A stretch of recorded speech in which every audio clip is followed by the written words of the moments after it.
পরিপাক গ্রন্থির কাজ। পরিপাক গ্রন্থির কাজ। তো দেখো, পরিপাক তন্ত্রের সাথে সংশ্লিষ্ট যেসব গ্রন্থি থেকে বিভিন্ন জৈব রাসায়নিক রস নিঃসৃত হয়ে খাদ্য পরিপাকে অংশগ্রহণ করে তাদের পুষ্টি গ্রন্থি বা পরিপাক গ্রন্থি বলে।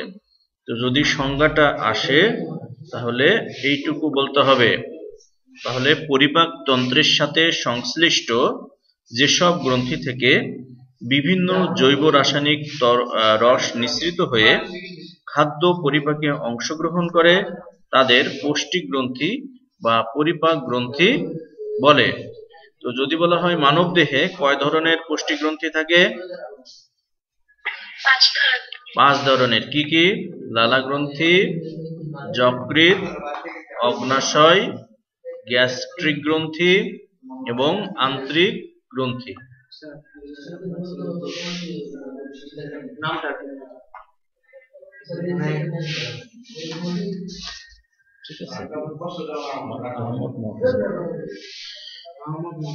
হ্যাঁ, তাহলে এই সংজ্ঞাটুকু আমাদের জানতে হবে এবং কয় ধরনের গ্রন্থি পাওয়া যায় সেটিও জানতে হবে। এবং এসব গ্রন্থির মধ্যে দেখো, গ্যাস্ট্রিক গ্রন্থি পাকস্থলীর প্রাচীরে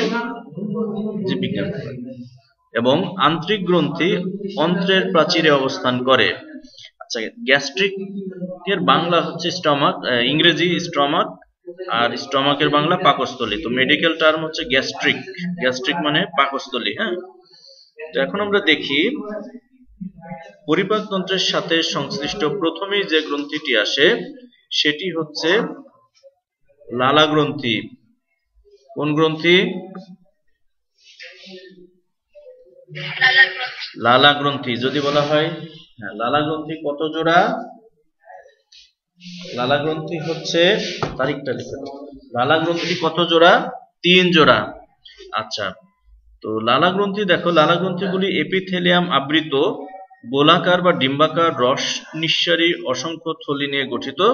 এবং এই লালা গ্রন্থির থলের যে প্রাচীরে সেখানে সেরাস কোষ এবং মিউকাস কোষ থাকে।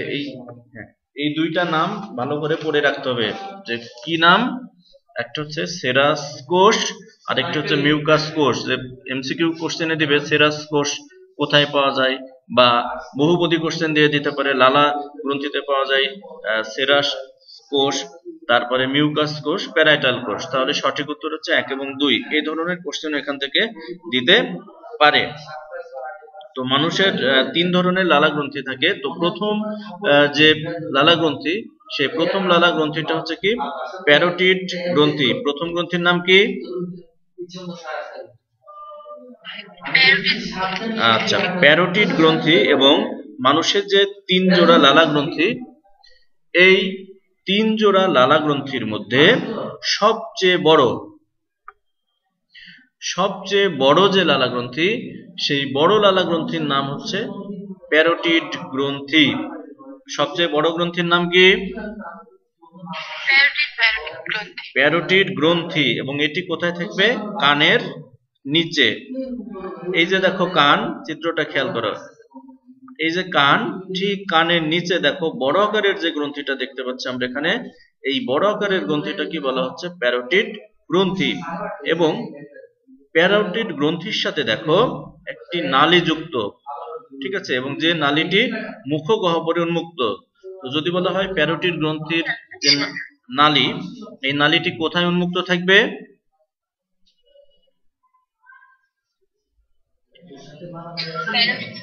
হ্যাঁ, প্যারোটিড গ্রন্থির সাথে যে নালীটা লাগানো থাকে, এই যে চিকন নালী দেখো, এই যে প্যারোটিড গ্রন্থির নালী, তাহলে এই নালীটা উন্মুক্ত থাকবে কোথায়?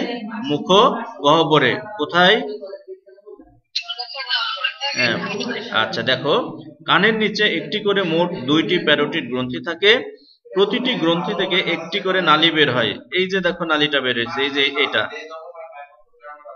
এইটা হচ্ছে নালী। এবং এই নালীটা দাঁতের বিপরীতে ভেস্টিবিউল, এটা মনে থাকবে না, তুমি বলবো মুখবিবরে উন্মুক্ত হয়। বাংলা বলো। তাহলে এই নালীটা মুখবিবরে উন্মুক্ত থাকবে। আচ্ছা, আমরা পরেরটা, এটা কি বুঝছো যেটুকু বোঝানো হলো? ওকে, ভেরি গুড। এখন আমরা জানবো দ্বিতীয়টা। আচ্ছা, ম্যান্ডিবল বলতো যে উপরের চোয়ালটাকে বলা হয় না নিচের চোয়ালটাকে?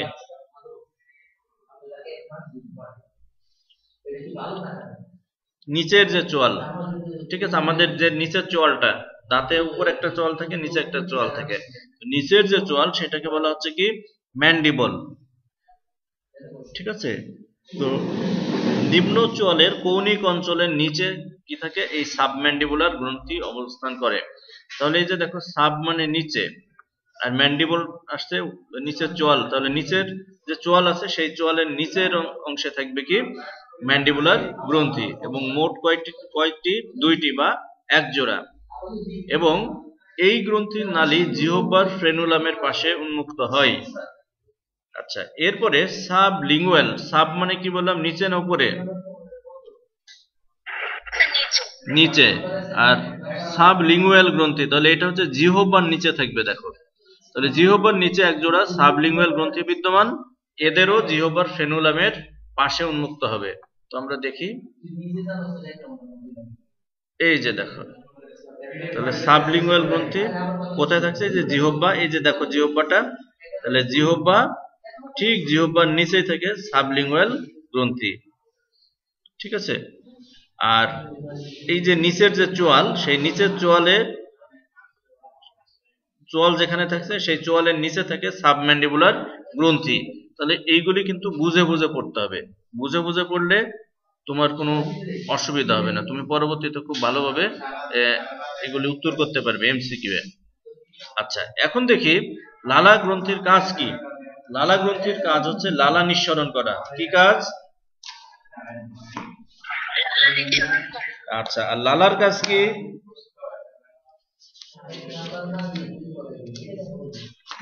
লালার কাজ হচ্ছে খাদ্যকে পিচ্ছিল করা এবং শর্করা জাতীয় খাদ্য কিছুটা পরিপাকেও সাহায্য করা। আচ্ছা, তোমাদের বইতে পেজ নাম্বার 121 ওখানে দেয়া আছে এগুলি আমি যেটা পড়াচ্ছি। তো দেখো, লালা গ্রন্থি থেকে নিঃসৃত রসকে লালা বা লালা রস বলে, এবং মানুষ দৈনিক 1200 থেকে 1500 মিলিলিটার, এটা এমসিকিউ আসে, দৈনিক 1200 থেকে 1500 মিলিলিটার কি করে? লালা ক্ষরণ করে। এবং লালা হচ্ছে সামান্য অম্লীয়, মানে এটার ভিতরে অল্প পরিমাণে অ্যাসিড থাকে, এবং এর পিএইচ দেখো 6.2 থেকে 7.4। তোমার বইতে লেখা দেখো 6.2 থেকে 7.4 লালার পিএইচ, এটা এমসিকিউ আসবে। তো এখনই মুখস্থ করে ফেলুন যে লালার পিএইচ কত? 6.2 থেকে 7.4। আচ্ছা, এখন দেখো পানি, লালাতে পানির পরিমাণ থাকে 95.5 থেকে 99.5%। কতটুকু?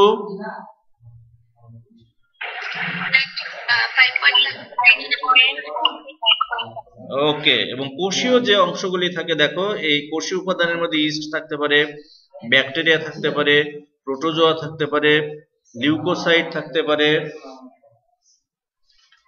ঠিক আছে, আর কি থাকতে পারে দেখো তো?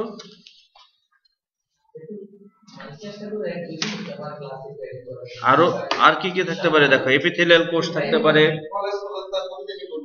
এই বাইজের অ্যাসাইনমেন্ট দাও। আচ্ছা, তারপরে দেখো গ্যাসীয় উপাদানের মধ্যে কি কি থাকে? এখানে অক্সিজেন থাকে, নাইট্রোজেন থাকে। ঠিক আছে, আর কি কি থাকে দেখো তো? অক্সিজেন থাকে, নাইট্রোজেন থাকে, আর কি? হ্যাঁ, তারপরে অজৈব পদার্থর পরিমাণ থাকে কতটুকু দেখো? 0.2%। এগুলি এমসিকিউ আসবে। অজৈব পদার্থ থাকে 0.2%, এবং অজৈব পদার্থের মধ্যে sodium chloride, potassium chloride, sodium phosphate, calcium phosphate, calcium carbonate, potassium thiocyanate ইত্যাদি। জৈব পদার্থের পরিমাণ একটু বেশি। দেখো, একটু খেয়াল করো, অজৈব যেটার বানান বড় সেটার পরিমাণ কম, আর যেটার বানান ছোট সেটা পরিমাণ বেশি।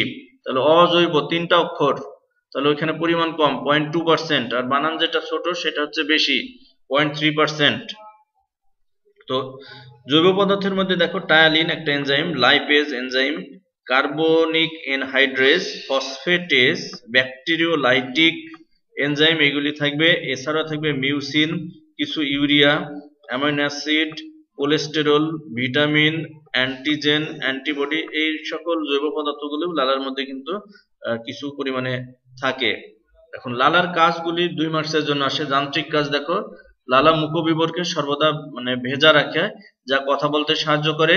তারপরে খাদ্যবস্তুকে সিক্ত করে এবং চর্বণের সময় লুব্রিক্যান্ট হিসেবে কাজ করে। লুব্রিক্যান্ট মানে পিচ্ছিলকারক উপাদান হিসেবে কাজ করে। তারপরে লালা কি করে, উত্তপ্ত এবং প্রদাহিক যে বস্তু ব্যথা সৃষ্টি করে এরকম বস্তুগুলিকে কি করে, প্রশমিত করে দেয়। প্রশমিত করে কি করে, মুখের যে মিউকাস ভিতরের যে প্রাচীরটা সেটাকে রক্ষা করে। ঠিক আছে। তারপরে লালাই আইজিএ মানে ইমিউনোগ্লোবিউলিন এ, আমরা যে অ্যান্টিবডির কথা জানি, তো একটা অ্যান্টিবডি হচ্ছে ইমিউনোগ্লোবিউলিন এ, সেটা থাকে এবং লাইসোজাইম থাকায় কি হয়, এরা ব্যাকটেরিয়া এবং অন্যান্য জীবাণুকে ধ্বংস করে। তারপরে আমরা একটু আগেই বললাম লালাই টায়ালিন এবং মল্টেজ এনজাইম থাকে, যেটা কি করে, শর্করা জাতীয় খাদ্য পরিপাকে সাহায্য করে। তারপরে কিছু ক্ষতিকর বর্জ্য পদার্থ যেমন ইউরিয়া, ভারী ধাতু, thiocyanate, morphine, antibiotic, ethyl alcohol, এগুলি লালার মাধ্যমে কি হয়, রেচন বর্জ্য হিসেবে বহিষ্কৃত হতে পারে। তারপরে স্বাদ গ্রহণে এটি সাহায্য করতে পারে। তারপরে পানির সাম্যতা রক্ষা করতে পারে, বাফার হিসেবে কাজ করে। তো বাফার হিসেবে দেখো বাইকার্বনেট, ফসফেট এবং মিউসিন বাফার হিসেবে কাজ করে। এই তিনটা নাম কিন্তু পড়ে রাখতে হবে। কি বুঝেছেন?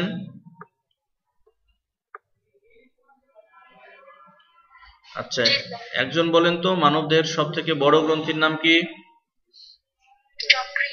যকৃৎ। মানবদেহের সব থেকে বড় গ্রন্থির নাম যকৃৎ। আর মানবদেহের সব থেকে বড় অঙ্গের নাম কি বলেন তো?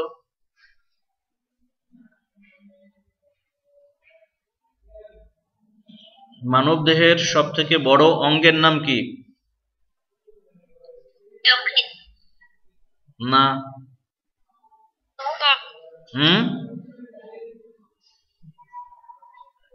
একজন লাস্টে কে যেন বললো, কি বললা? ত্বক। এটা কে বলছেন? তাইবা ইসলাম। কোন ভবনে তুমি? ক্যাম্পাস 6। এরপরে যখন কলেজ খুলবে, আমি যদি কখনো যাই, তোমাকে আমি খুঁজে নেব, তোমাকে একটা চকলেট দিয়ে আসবো আমি। মানবদেহের সব থেকে বড় অঙ্গের নাম হচ্ছে ত্বক। Very good.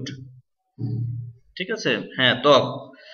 এবং প্রাপ্তবয়স্ক দেখো, আর গ্রন্থি যদি বলি তাহলে সেটি হবে যকৃৎ। এবং প্রাপ্তবয়স্ক পুরুষ মানুষের যকৃতের ওজন 1.44 থেকে 1.66 কেজি। কতটুকু?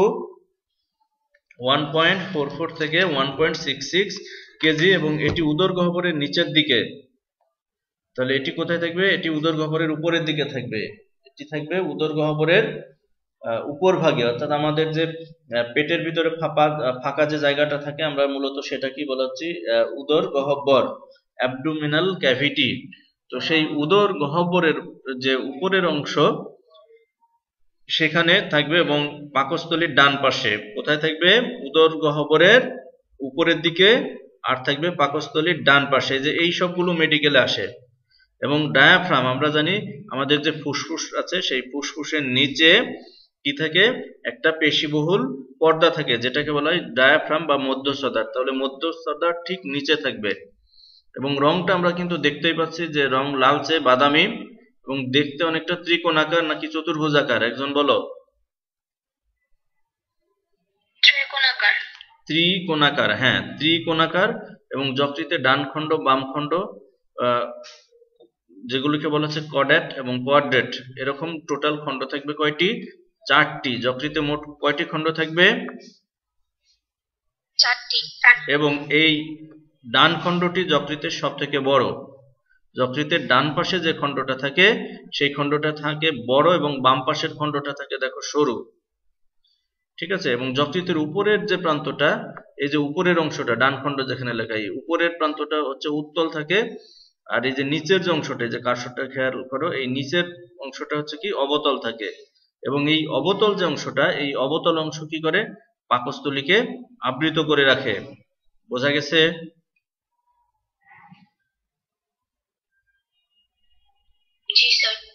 ওকে।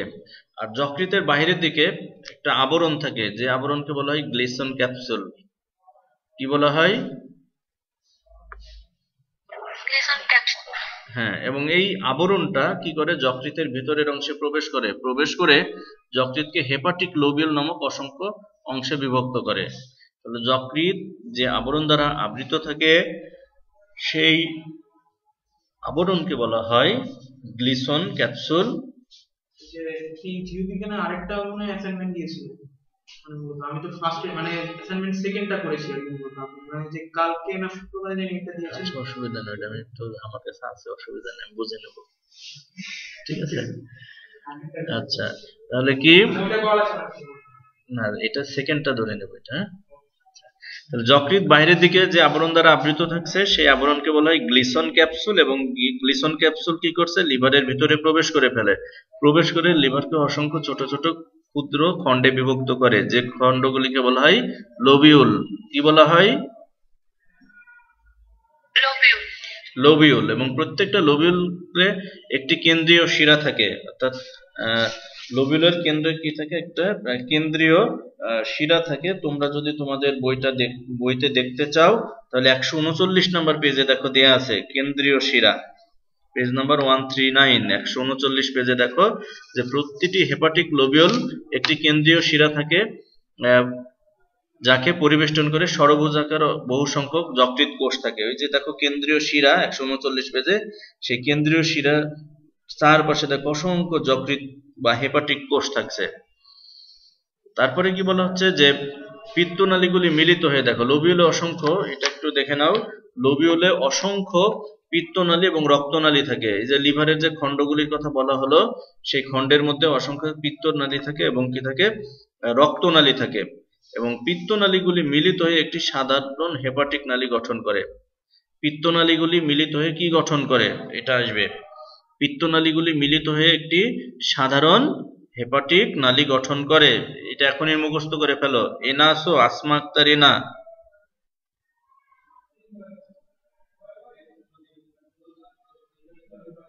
আসমা আক্তার ইনা আসো। আচ্ছা, তাহলে পিত্ত নালীগুলো মিলিত হয়ে সাধারণ হেপাটিক নালী গঠন করছে এবং পিত্তথলির সিস্টিক নালীর সাথে মিলিত হয়ে, দেখো, এবং এটি কি করছে, পিত্তথলির সিস্টিক নালীর সাথে মিলিত হয়ে সাধারণ পিত্তনালী গঠন করে, এবং যেটি আবার পুনরায় অগ্ন্যাশয় নালীর সাথে অ্যাম্পুলা অফ ভ্যাটার গঠন করে। তাহলে এখানে আমার মনে রাখতে হবে যে বিষয়গুলি, মানুষের শরীরের সব থেকে বড় গ্রন্থির নাম হচ্ছে লিভার। লিভারের ওজনটুকু মনে রাখতে হবে, আকার হচ্ছে ত্রিকোণাকার। তারপরে লিভার 4টি খণ্ডে গঠিত, ডান পাশের খণ্ডটি বড়, বাম পাশের খণ্ডটি ছোট। তারপরে লিভার যে আবরণ দ্বারা আবৃত থাকে সেই আবরণকে বলা হচ্ছে গ্লিসন ক্যাপসুল। আর গ্লিসন ক্যাপসুল লিভারের ভিতরে প্রবেশ করে লিভারকে অনেকগুলি খণ্ডে বিভক্ত করে ফেলে, যেগুলোকে বলা হয় হেপাটিক লোবিউল। আর লিভারের মধ্যে প্রচুর পরিমাণে পিত্তনালী থাকে, রক্তনালী থাকে, আর পিত্তনালীগুলি মিলিত হয়ে হেপাটিক নালী গঠন করে। তো যেটুকু বলা হলো এইটুকু কি বুঝতে কোনো অসুবিধা আছে? ওকে, অসুবিধা থাকলে বলতে হবে। এখন দেখেন আপনাদের বইতে যে পেজ নাম্বার 123, এখানে যে লিভারের কাজ দেয়া আছে, লিভারের এই যে কাজটা very very important, very very important. এখন খুব মনোযোগ দিয়ে আপনারা শুনবেন। তো দুই একজনকে জিজ্ঞেস করি, একটু বলেন তো যে লালা গ্রন্থি কয় জোড়া থাকে?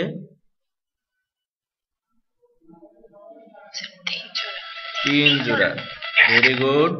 আচ্ছা, 3 জোড়ার মধ্যে সব থেকে বড় লালা গ্রন্থির নাম কি? আচ্ছা, প্যারোটিড গ্রন্থি কোথায় থাকে? কানের নিচে। ওকে, আচ্ছা, এবার আমরা একটু পড়ে দেখি। মানবদেহের সব থেকে বড় এবং গুরুত্বপূর্ণ গ্রন্থি হচ্ছে যকৃৎ, এবং যকৃৎ থেকে পিত্তরস নিঃসৃত হয়। যকৃৎ থেকে কি নিঃসৃত হয়? পিত্তরস, এবং যেটি চর্বিযুক্ত খাদ্য বা লিপিডযুক্ত যে খাবারগুলি, সেই লিপিডযুক্ত খাদ্য পরিপাকের জন্য অত্যন্ত গুরুত্বপূর্ণ একটি উপাদান। ঠিক আছে। এবং দেখেন যকৃতে অনেক গুরুত্বপূর্ণ জৈব রাসায়নিক বিক্রিয়া সংঘটিত হয়, প্রায় 5 শতাধিক, 500রও বেশি বিক্রিয়া কি হয়, এই লিভারের মধ্যে সংঘটিত হয়। এই জন্য যকৃৎকে বলা হয় মানবদেহের জৈব রসায়নগার। কি বলা হয়? অর্গানিক ল্যাবরেটরি বলা হয় কেন? যকৃৎকে এই কোশ্চেনটি হয়তো সেকেন্ড টার্মে আসবে, যে মানবদেহের জৈব রসায়নাগার বলা হয় কেন যকৃৎকে? কেন বলা হচ্ছে? কারণ এখানে একাধারে কি বলা হচ্ছে, প্রায় 500রও বেশি গুরুত্বপূর্ণ কার্য সম্পাদন করে, বা 500রও বেশি বিক্রিয়া ক্রিয়া এখানে কিন্তু সংগঠিত হয়, এই জন্য এটাকে জৈব রসায়নাগার বলা হয়। যকৃতে দেখো খাদ্য কণা, তারপরে ঔষধ অপেক্ষাকৃত ক্ষুদ্র কণায় পরিণত হয়, যা দেহ সহজে গ্রহণ করতে পারে। মানুষের যে যকৃৎ সেটিকে একটি দ্রুততম প্রসেসর সহ সুপার কম্পিউটারের সাথে তুলনা করা যায়, কারণ এটি একাধারে 5 শতাধিক গুরুত্বপূর্ণ কাজ সম্পাদন করে, এবং একটি লিভার প্রতিদিন দেখেন প্রায় 720 লিটার রক্ত পরিশোধন করে। তো এখান থেকে খুব ভালো করে শিখে রাখতে হবে যে যকৃৎকে জৈব রসায়নাগার বলা হয় কেন। আমি যে আপনাদের একটা নোট দিয়েছি কাশপরিং এর উপর, পেয়েছেন ক্লাসরুমে? জি স্যার। ওকে, আচ্ছা, যকৃতের সঞ্চয়ী ভূমিকা দেখি। যকৃতের যে সঞ্চয়ী ভূমিকা রয়েছে সেগুলো একটু দেখি। গ্লাইকোজেন সঞ্চয় করে। তো প্রথমে গ্লাইকোজেনটা কি, যে আমরা যে শর্করাযুক্ত খাদ্য গ্রহণ করি সেই শর্করাযুক্ত খাদ্য পরিপাক হয়ে কিসে পরিণত হয়?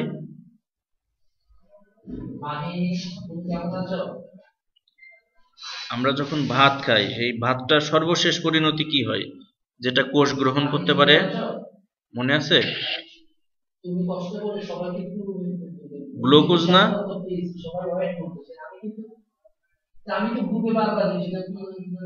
এটা কি বুঝছেন? আমরা যে শর্করাযুক্ত খাবার খাই, শর্করাযুক্ত খাবারকে কিসে পরিণত হয়, সেটা পরিপাক হয়ে গ্লুকোজে পরিণত হয়। তো গ্লাইকোজেন হচ্ছে গ্লুকোজের পলিমার। গ্লাইকোজেন কি?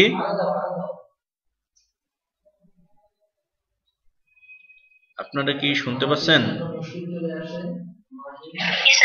হ্যাঁ, মাঝে রিপ্লাই দিতে হবে।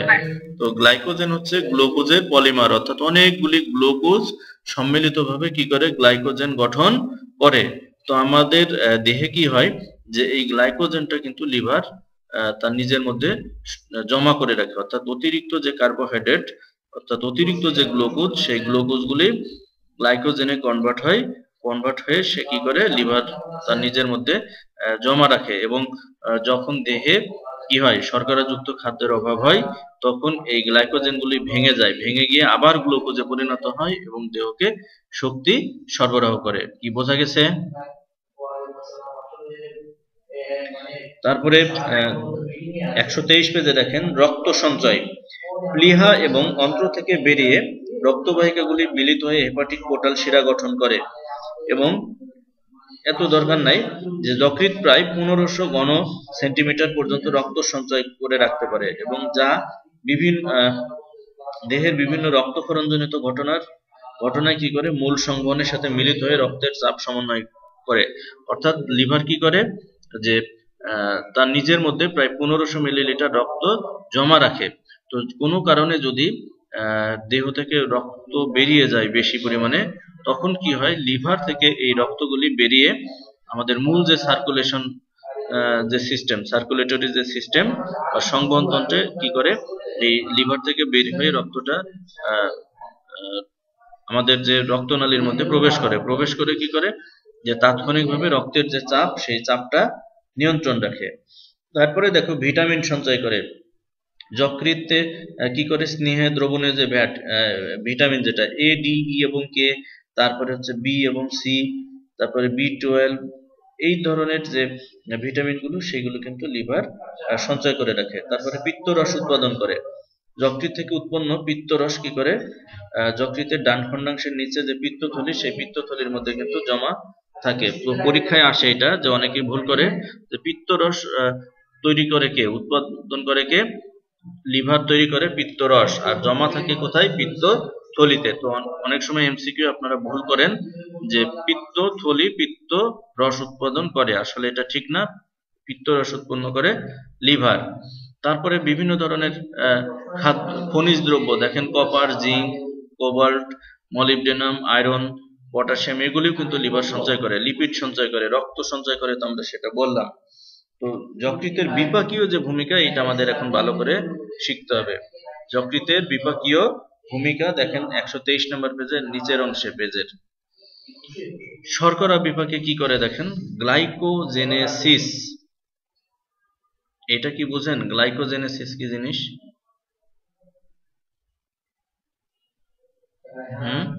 আমরা কিন্তু একটু আগেই বললাম যে লিভার কি করে, অতিরিক্ত যে গ্লুকোজগুলিকে, সেই গ্লুকোজগুলিকে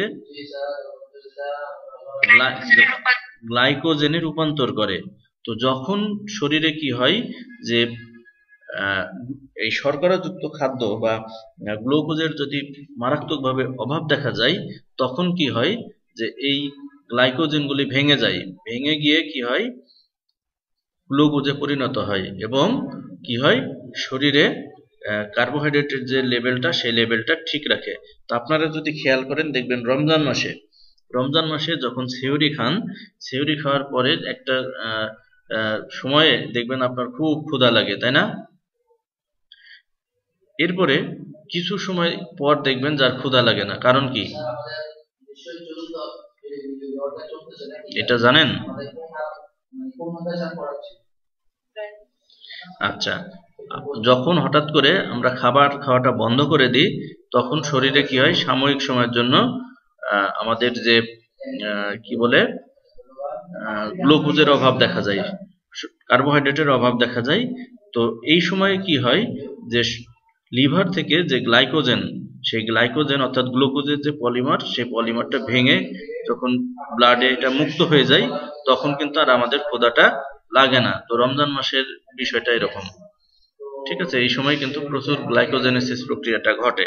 তো রক্তে গ্লুকোজের মাত্রা কমে গেলে গ্লাইকোজেনোলাইসিস প্রক্রিয়ায় কি হয় যে যকৃতে সঞ্চিত গ্লাইকোজেন ভেঙে গ্লুকোজ তৈরি হয় এবং রক্তে মিশে যায়, এবং এই প্রক্রিয়াটা ঘটানোর জন্য দেখো এপিনেফ্রিন এবং গ্লুকাগন হরমোন প্রভাবিত করে। তো গ্লুকাগন হরমোনের কাজ হচ্ছে রক্তে গ্লুকোজের যে লেভেল সেটাকে বাড়ানো, আর ইনসুলিনের কাজ হচ্ছে গ্লুকাগনের অপোজিটটা, অর্থাৎ ইনসুলিনের কাজ হচ্ছে রক্তে গ্লুকোজের মাত্রা কমানো, ঠিক আছে?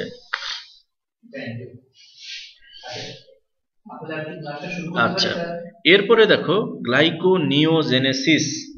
দ্বিতীয়টা হচ্ছে কি গ্লাইকোনিওজেনেসিস। তোমার হয়তো একটু বেশি করে লিখছে, আমি মূল জিনিসটা তোমাকে শিখিয়ে দিই। গ্লাইকোনিওজেনেসিস, গ্লাইকো শব্দ আসছে গ্লুকোজ থেকে। হ্যাঁ বলো। আচ্ছা আমি দেখছি, একটু অপেক্ষা করো। এখন শুনতে পাচ্ছ? আচ্ছা, কথা শোনা যাচ্ছিল না, তার কারণ হচ্ছে আমার এটা মোবাইলে কানেক্ট, তো মোবাইলে একটা কল আসছিল, এই জন্য। তো এটা কেটে দিলাম, এখন ঠিক হয়ে গেছে। গ্লাইকোনিওজেনেসিস, গ্লাইকো শব্দের অর্থ হচ্ছে গ্লুকোজ, নিও শব্দের অর্থ হচ্ছে নতুন, জেন শব্দের অর্থ হচ্ছে তৈরি হওয়া, সিস শব্দের অর্থ হচ্ছে পদ্ধতি। আমি একজনকে জিজ্ঞেস করব, বলবা গ্লাইকো শব্দের অর্থ হচ্ছে, মানে গ্লাইকো শব্দ আসছে গ্লুকোজ থেকে, নিও শব্দের অর্থ হচ্ছে নতুন, জেনে শব্দের অর্থ বা জেন শব্দের অর্থ হচ্ছে তৈরি হওয়া, আর সিস শব্দের অর্থ হচ্ছে পদ্ধতি। তাহলে গ্লাইকোনিওজেনেসিস শব্দের অর্থ কি দাঁড়াচ্ছে বলো?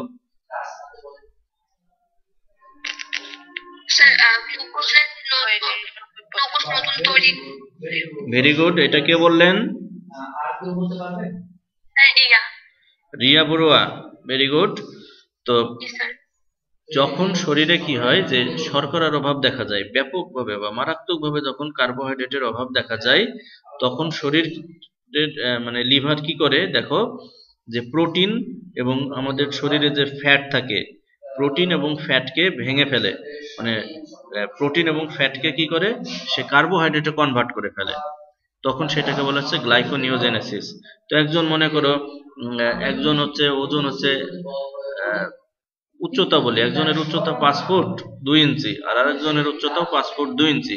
একজনের ওজন হচ্ছে মনে করো 40 কেজি, আরেকজনের ওজন হচ্ছে 120 কেজি। তাহলে দুইজনকে যদি একটা রুমের মধ্যে রেখে দেওয়া হয়, তাহলে কি হবে যে যার ওজন 40 কেজি সে কিন্তু 2-3 দিন পরেই কাজ শেষ, মানে একেবারে ক্ষুধায় বা অসুস্থ হয়ে মানে মারা যাওয়ার অবস্থা হয়ে যাবে। বাট যার ওজন 120 কেজি তার শরীরের কিন্তু চর্বির পরিমাণ বেশি থাকবে। 5 ফুট 2 ইঞ্চি একটা মানুষের ওজন যদি 120 কেজি হয় তাহলে কি ওজন অনেক বেশি হবে না? তার শরীরে চর্বির পরিমাণ বেশি হবে না? তো তার ক্ষেত্রে কি হবে, এই গ্লাইকোনিওসিস ঘটবে, অর্থাৎ তার শরীরের যে চর্বিগুলি সেই চর্বিগুলি এই গ্লাইকোনিওজেনেসিস প্রক্রিয়ায় গ্লুকোজে পরিণত হয়ে যাবে, কার্বোহাইড্রেটে পরিণত হয়ে যাবে এবং তার মূল যে ব্লাড স্ট্রিম সেখানে এই তার শক্তি সরবরাহ করবে। তাহলে এই যে নন কার্বোহাইড্রেট সোর্স থেকে অর্থাৎ প্রোটিন অথবা লিপিড যখন কি হবে কার্বোহাইড্রেটে পরিণত হবে, এই প্রক্রিয়াটাই হচ্ছে গ্লাইকোনিওজেনেসিস। তারপরে দেখো লাইপোজেনেসিস। লাইপোজেনেসিস, রক্তে গ্লুকোজের মাত্রা যদি এমন পরিমাণ বেড়ে যায়, দেখো রক্তে গ্লুকোজের মাত্রা যদি এমন পরিমাণে বেড়ে যায় যে এটি শক্তি উৎপাদন ও গ্লাইকোজেন সঞ্চয় ক্ষমতার মাত্রাকে ছাড়িয়ে যায়, তখন কি হবে দেখো ইনসুলিন হরমোনের প্রভাবে যকৃৎ অতিরিক্ত গ্লুকোজকে ট্রাইগ্লিসারাইডে রূপান্তর করে এবং এই ট্রাইগ্লিসারাইড কোষে চর্বি হিসেবে সঞ্চিত হয়। তো এই যে এই প্রক্রিয়াটা কি বলা হচ্ছে কি, যে লাইপোজেনেসিস, মানে ওই যে লিপিড তৈরির প্রক্রিয়া, ফ্যাট তৈরির প্রক্রিয়া। তারপরে লিপিড বিভাগেও কিন্তু এরা ভূমিকা পালন করে। তো তোমাদের বইতে দেখো প্রোটিন বিভাগ, তারপরে লিপিড বিভাগ, এরকম এই যে ফ্যাট বিভাগ দেখো 125 নাম্বার পেজে 2 নম্বর পয়েন্ট। তো যকৃৎ বা হেপাটোসাইটস লিপিড বিভাগীয় ক্রিয়ায় গুরুত্বপূর্ণ ভূমিকা পালন করে। যকৃতে ফ্যাটি অ্যাসিড ভেঙে দেখো অ্যাডিনোসিন ট্রাইফসফেট তৈরি করে। যকৃতে কি করে, ফ্যাটি অ্যাসিড গুলি যে ভেঙে যায়, ভেঙে গিয়ে কিসে পরিণত করে, এটিপি অ্যাডিনোসিন ট্রাইফসফেট, এবং এইগুলি মূলত শক্তির উৎস এবং এগুলি পেশির প্রসারণ এবং শিথিলে ব্যবহৃত হয়। তারপরে যকৃতে দেখো লিপোপ্রোটিন সংশ্লেষ করে, লিপোপ্রোটিন তৈরি করে যা কোষের বাইরে এবং কোষের ভেতরে ফ্যাটি অ্যাসিড, কোলেস্টেরল, ট্রাইগ্লিসারাইডের চলাচল নিয়ন্ত্রণ করে। তারপরে ট্রাইগ্লিসারাইড সঞ্চয় করে। তো এইগুলি হচ্ছে মূলত কাজ। তারপরে দেখো যে লোহিত রক্তকণিকা উৎপাদন করে, প্রতিদিনই লোহিত রক্তকণিকা ধ্বংস হচ্ছে আবার প্রতিদিনই তৈরি হচ্ছে, তাহলে এই কাজগুলি কিন্তু লিভারে ঘটছে। তো 120 দিন পর পর কি হয়, যে লোহিত রক্তকণিকাগুলিকে ভেঙে ফেলার কাজটা এখানে ঘটছে। ওই যে বলা হচ্ছে হিমোগ্লোবিনের যে ভেঙে ফেলা সেটা ঘটছে। তারপর আমরা আগেই বললাম পিত্ত উৎপাদন করছে। তারপরে লিভার কি করে, হরমোন উৎপন্ন করে। তারপরে হরমোন নির্দিষ্ট সময় পর পর নষ্ট করে ফেলে, ভেঙে ফেলে, সেই কাজটা করে। তারপরে দেহের ভিতরে একটু আগেই বলা হলো প্রায় 5 শতাধিক ক্রিয়া বিক্রিয়া ঘটছে। তো দেহের ভিতরে আরো বিক্রিয়া ঘটে। তো সেই বিক্রিয়ার ফলে কি হয়, দেহে অনেক ধরনের বিষাক্ত পদার্থ উৎপন্ন হয়। সেই বিষাক্ত পদার্থগুলি কি করে, দেহ থেকে দূরীভূতকরণের কাজটাও কিন্তু করে এই লিভার। তারপরে তাপ শক্তি উৎপাদনের কাজগুলি করে কিন্তু লিভার। তো যেটুকু পড়ানো হলো এইটুকু কি বোঝা গেছে?